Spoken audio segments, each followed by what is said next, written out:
Shalom, selamat malam Bapak Ibu Saudara yang terkasih dalam nama Tuhan Yesus Kristus.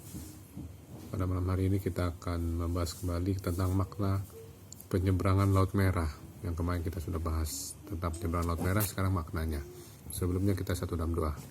Ya Bapak yang bertata dalam kerajaan surga, Bapak di dalam nama Tuhan Yesus Kristus, kami syukur Tuhan, Kau sungguh baik kami, Kau selalu memimpin kami sepanjang hari ini dan selama-lamanya, memelihara hidup kami sampai selama-lamanya. Kau selalu mengampuni dosa-dosa kami ketika kami mengaku dosa di hadapan-Mu. Kau selalu menyucikan, menguduskan, membersihkan tubuh jiwa kami dari segala dosa dan kesalahan kami. Dan Kau terus menyelamatkan kami Tuhan, karena Kau hadir sebagai hadiah Natal untuk menyelamatkan umat-Mu dari segala dosa kami. Dan kami Tuhan diselamatkan, ditebus, dan telah dibeli dengan darah yang mahal. Dan kami menjadi milik Kristus. Terima kasih Tuhan, Kau telah dan terus menyelamatkan kami dari segala roh jahat, roh dunia kematian, dunia orang mati, roh kematian. Kau halau roh dunia orang mati, Kau halau, Kau selamatkan kami dari roh kematian, roh dunia orang mati, roh santet, sihir, tenung, tumbal kuda, roh maut dan laut, roh mereka cuma maut, roh segala penyakit apapun termasuk COVID-19, varian Omikron, varian Delta plus, Delta, Beta, Zeta, atau varian apapun dipatahkan kuasanya dengan doa Allah Yesus Tuhan. Kami juga terlalu demam, trombositopenia, demam cikungunya, demam berdarah, demam apapun, henti nafsu dan jantung, dipatahkan kuasa dengan nama Yesus Tuhan. Kami mohon arah Roh Kudus untuk mengurapi hamba-Mu, menyampaikan makna dari penyeberangan Laut Merah dari Roh Kudus saja. Dalam nama Tuhan kami berdoa sekali. Amin. Ya, kita akan membahas di sini di 1 Korintus 10 1-2 ya. 1 Korintus 10 1-2 bunyinya beginian. Israel sebagai suatu peringatan. Aku mau supaya kamu mengetahui saudara-saudara bahwa nenek moyang kita semua berada di bawah perlindungan awan, dan bahwa mereka semua telah melintasi laut. Untuk menjadi pengikut Musa, mereka semua telah dibaptis dalam awan dan dalam laut. Ya, di sini ada 5 makna menyeberangi Laut Merah ya. Jadi kita tahu bahwa setelah kita diselamatkan oleh darah anak domba, dilambangkan dengan oleh Paskah, langkah utama selanjutnya dalam hidup kekristenan adalah dibaptis air, dilambangkan oleh Laut Merah. Jadi ya, setelah Paskah itu ada Laut Merah penyeberangan ya. Jadi baptisan air adalah sebuah tindakan kebenaran dan ketaatan. Ya. Jadi penyeberangan Laut Merah itu menggenapi 5 hal utama dalam bangsa Israel. Jadi kita akan membahas satu-satu. Ya. Jadi ini penyeberangan Laut Merah itu seperti baptisan air ya.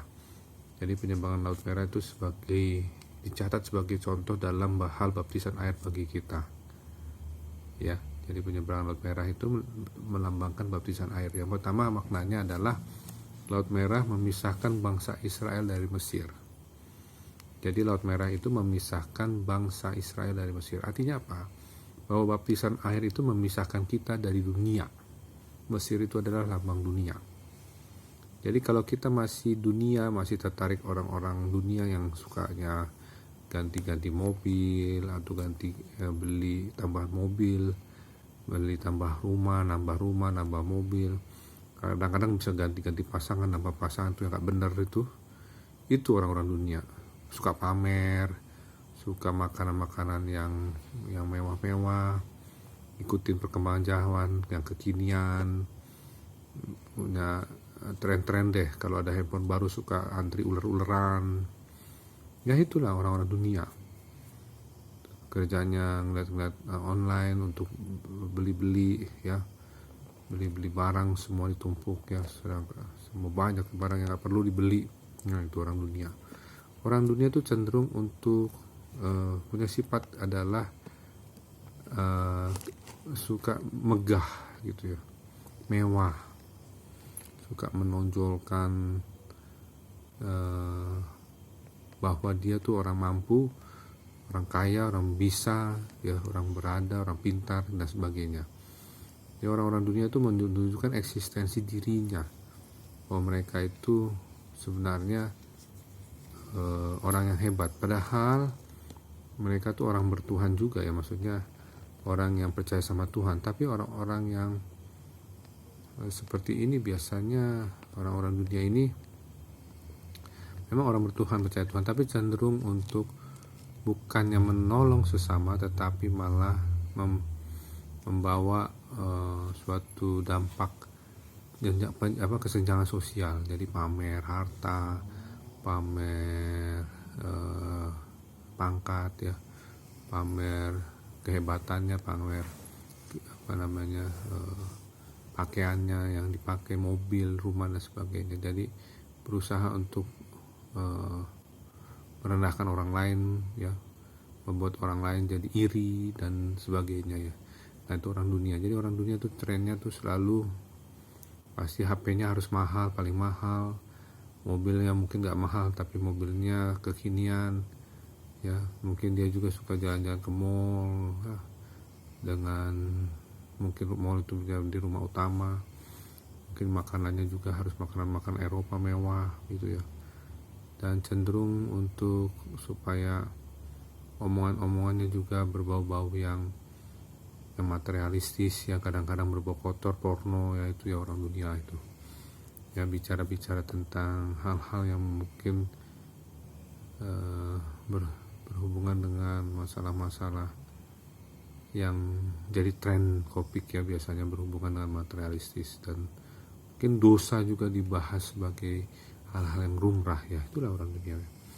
Jadi kita harus memisahkan diri kita dari dunia ini.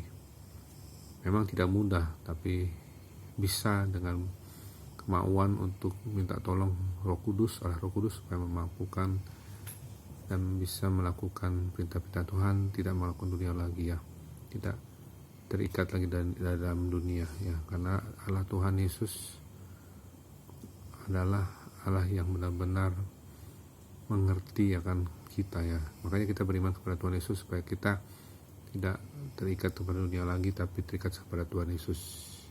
Amin. Ya, mari 1 dan 2. Bapa surga, terima kasih Tuhan, Kau sungguh baik bagi kami. Biarlah kami Tuhan selalu ingat kepada firman-Mu, bahwa ini sebagai contoh supaya kami tidak duniawi lagi. Kami yang sudah menyeberangi Laut Merah dengan baptisan air, dilambangkan dengan baptisan air, kami memisahkan diri dari dunia. Dan kami walaupun masih hidup di bumi ini, dunia ini, kami tak mengikatkan diri dengan Roh Allah. Kami berdoa Tuhan, khususkanlah kami Tuhan bagi-Mu ya Allah Roh Kudus, yang biarlah kami ditentukan tugas yang telah ditentukan oleh Allah Roh Kudus kepada kami, bagi kami. Berikan kami pada malam hari tidur nyenyak, bangunkan besok jam 4 jam 5 dengan tubuh disegarkan.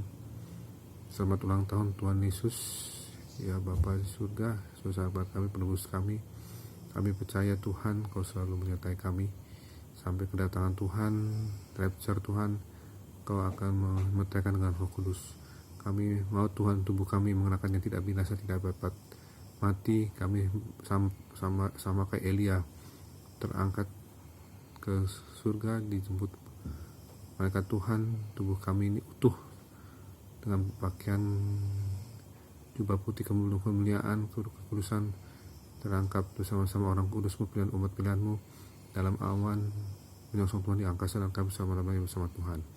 Kami mohon Allah Roh Kudus kuasai alam sadar bawah sadar kami dalam tidur, tak roh kematian mendadak, roh sesak napas, roh serangan jantung, roh kuasa iblis, setan, santet, roh mimpi buruk, roh mimpi kotor, roh kematian, roh rambut abdomen, berdemam, alergi, pilek, hancur kuasai dengan obat Allah dari Yesus Tuhan. Terima kasih Tuhan, dalam nama Bapa, Anak dan Roh Kudus, dalam nama Tuhan Yesus Kristus kami berdoa dan syukur, haleluya, amin. Terima kasih, sampai jumpa besok. Tuhan Yesus berkati. Shalom.